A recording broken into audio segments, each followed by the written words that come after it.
আপনারা অনেকেই জানেন পিকিউ ওয়েটিং লিস্ট কিন্তু কনফার্ম হওয়ার চান্স অনেকটাই কম থাকে। বিশেষ করে ফেস্টিভ্যাল সিজনগুলোতে কিন্তু 1, 2, 3, 4, 5, 10-এর মধ্যে ওয়েটিং লিস্টও কিন্তু পিকিউ ওয়েটিং লিস্ট কিন্তু কনফার্ম হয় না। রিসেন্টলি আমার সাথে হয়েছিল গত বছর কালী পুজোর সময় 1, 2, 3 ওয়েটিং লিস্ট, 3টে টিকিট ছিল একটি পিএনআরে, আমার কিন্তু কনফার্ম হয়নি। তাই আজকে আমি সেম টিকিট কাটবো ফেস্টিভ্যাল সিজনে, কিন্তু পিকিউ ওয়েটিং লিস্ট কাটবো না, আমি কিন্তু জেনারেল ওয়েটিং লিস্ট কাটবো। পিকিউ ওয়েটিং লিস্টটাকে জেনারেল ওয়েটিং লিস্ট কাটবো। কি করে হবে সেটা সম্ভব? কারণ আপনারা অনেকেই জানেন জেনারেল ওয়েটিং লিস্ট কিন্তু কনফার্ম হওয়ার চান্স অনেকটাই বেশি থাকে। কেন জেনারেল ওয়েটিং লিস্ট টিকিটের কনফার্ম হওয়ার চান্স অনেকটাই বেশি থাকে? কারণ একটাই, আপনারা সবাই জানেন পিকিউ ওয়েটিং লিস্ট কি, কখন দেওয়া হয়। ট্রেন যেখান থেকে ছাড়ছে এবং যেখানে পৌঁছাচ্ছে, এই দুটো স্টেশনের মধ্যে যে কোনো ছোট স্টেশন, এই ধরুন 2-3 মিনিটের ওয়েটিং টাইম বা স্টপেজ টাইম যেসব জায়গায় থাকে, যেসব স্টেশনে থাকে, সেই সব স্টেশনগুলো কিন্তু পিকিউ ওয়েটিং লিস্ট দেওয়া হয়। সেই স্টেশন থেকে যখন কেউ টিকিট কাটবে এবং কনফার্ম টিকিট যখন শেষ হয়ে যাবে, তারপর কিন্তু পিকিউ ওয়েটিং লিস্ট দেওয়া হয়। এবার যেখান থেকে ছাড়ছে, সেখান থেকে যেখানে যাচ্ছে পৌঁছাচ্ছে, যদি সেখান থেকে যা ছাড়ছে সেখান থেকে টিকিট কাটা হয়, তাহলে কিন্তু জেনারেল ওয়েটিং লিস্ট দেওয়া হয়। একটি সরল উদাহরণ দিয়ে যদি বোঝা যায়, ধরুন গুয়াহাটি থেকে ট্রেনটা ছাড়ছে, হাওড়াতে গিয়ে লাস্ট স্টপেজ হাওড়া। এবার কি হচ্ছে, আপনি যদি গুয়াহাটি থেকে টিকিট কাটেন, গুয়াহাটি পরে কামাখ্যা, কামাখ্যা পরে নিউ বঙ্গাগাঁও, নিউ বঙ্গাগাঁও থেকে যদি কাটেন, তাহলে কিন্তু আপনাকে পিকিউ ওয়েটিং লিস্ট দেখাচ্ছে। কিন্তু আপনি যদি গুয়াহাটি থেকে কাটেন, তাহলে কিন্তু আপনাকে জেনারেল ওয়েটিং লিস্ট। এবার একটা ডাব্বায় ধরুন 50টা সিট আছে, সেই 50টা সিটকে যারা গুয়াহাটি থেকে কাটবে, যেহেতু কারণ তাদের টিকিটের ভাড়া বেশি, গুয়াহাটি থেকে হাওড়া টিকিটের ভাড়া বেশি, সুতরাং গুয়াহাটির জন্য কিন্তু 40টা সিট অ্যালোকেট করা হয়।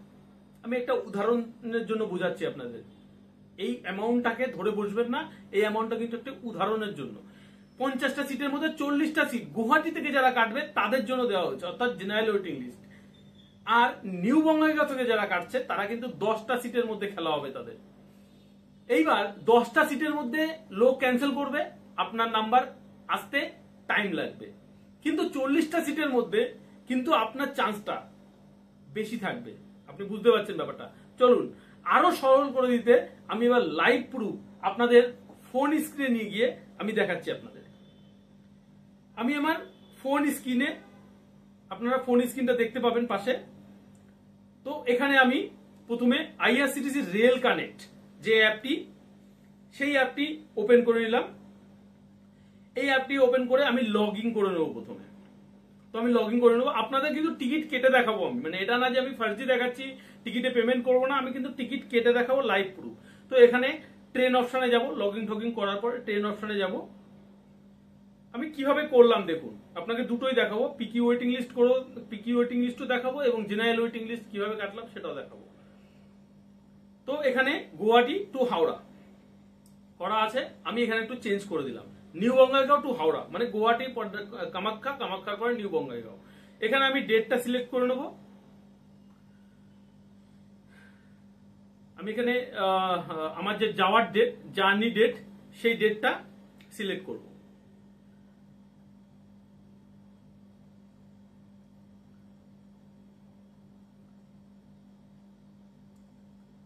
এখানে আমি টিকিট দেখবো 14ই অক্টোবর।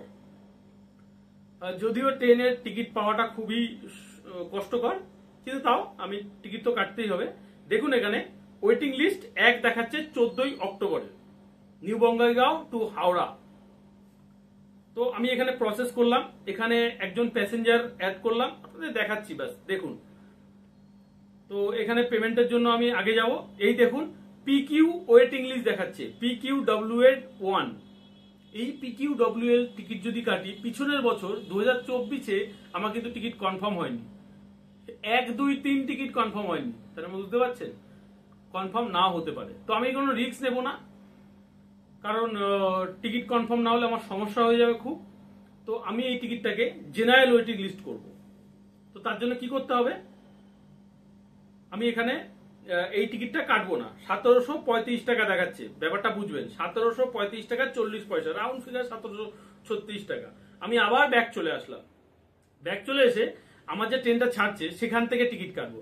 এবার সেখান থেকে যে টিকিট কাটবো সেম ডেটে, সেখান থেকে টিকিট কাটলে আমি যদি নিউ বঙ্গাইগাঁও থেকে উঠি তাহলে কিন্তু আমাকে কোনো আমার কিন্তু টিকিটটা ভ্যালিড থাকবে না, আমার কিন্তু ক্যান্সেল হয়ে যাবে। মানে নিউ বঙ্গাইগাঁও গুয়াহাটি থেকে যখনই দেখবে যে আমি উঠিনি তখন কিন্তু ক্যান্সেল হয়ে যাবে। তো এখানে দেখছি আমি, দেখুন দুই ওয়েটিং আছে, এখানে কিন্তু দুই ওয়েটিং আছে। তাহলে কি করব আমি? তাহলে আমাকে কিছু একটা করতে হবে, যার জন্য আমাকে গুয়াহাটি থেকে টিকিট কেটে আমি নিউ বঙ্গাইগাঁও উঠতে পারি, তার জন্য কিছু ব্যবস্থা করতে হবে। কি সেই ব্যবস্থা? এখানে আমি প্যাসেঞ্জার সিলেক্ট করে নিলাম, আমার দুজন passenger, add infant with berth, add infant without berth. তো আপনার 4 বছরের নিচে যদি থাকে তাহলে আপনি বার্থ নিতেও পারেন, নাও নিতে পারেন। আর যদি না নেন তাহলে এখানে ক্লিক করবেন, আর যদি নেন তাহলে এখানে ক্লিক করবেন। দুটো অপশন আছে এখানে। আর যদি 4 বছরের উপরে হয়ে যায় তাহলে কিন্তু আপনাকে ভাড়া দিতেই হবে, ফুল ভাড়া দিতেই হবে। তো যাই হোক, আমি আমার মেয়ের নাম এখানে ইনপুট করে দিলাম।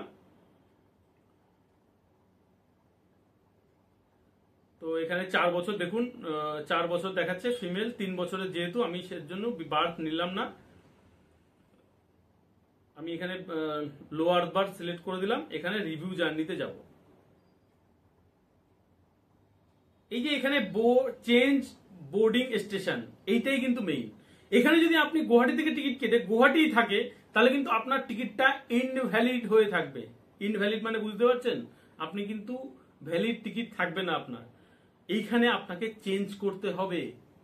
এখানে আপনাকে বোর্ডিং স্টেশন মানে আপনি উঠবেন কোথা থেকে সেটা কিন্তু আপনাকে ইনপুট করতে হবে। এখানে দেখুন চেঞ্জ বোর্ডিং স্টেশন, তো আমি এটা করে দেখাচ্ছি।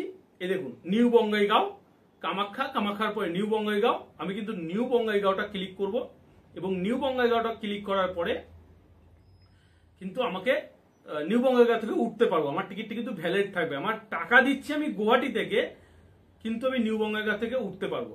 এবং এই টিকিটটি আমার কিন্তু হবে জেনারেল ওয়েটিং লিস্ট, দেখাচ্ছি সেটাও। এবার আমার এখানে হয়ে গেল সমস্ত কিছু। আমি পেমেন্ট করার জন্য রিভিউ জার্নি ডিটেলসে যাব। এটা কিন্তু খুব পপুলার ট্রেন। তো এই দেখুন, এই উপরে দেখাচ্ছে, দেখুন জেনারেল ওয়েটিং লিস্ট 8 আর ওয়েটিং লিস্ট 2। ওখানে 1 ছিল যদিও, কিন্তু পিকিউ ওয়েটিং লিস্ট আমি বলেছিলাম কনফার্ম হয় না। যখন ট্রেনটা প্রথম ওয়েটিং লিস্ট দিয়েছে 8 জন ছিল, মানে 6 জনের টিকিট অলরেডি কিন্তু কনফার্ম ইয়া আরএসি হয়ে গেছে। মানে আপনি বুঝতে পারছেন ব্যাপারটা। এখানে 8 জেনারেল ওয়েটিং লিস্ট 8/2 মানে আপনার কিন্তু এখন 2 নম্বরে আছে, মানে আমরা কিন্তু 3 নম্বরে হব আমি। তো যাই হোক, এখানে ক্যাপচা ফিল করে, আমি ক্যাপচাটা তাড়াতাড়ি করে ফিল করে নিই।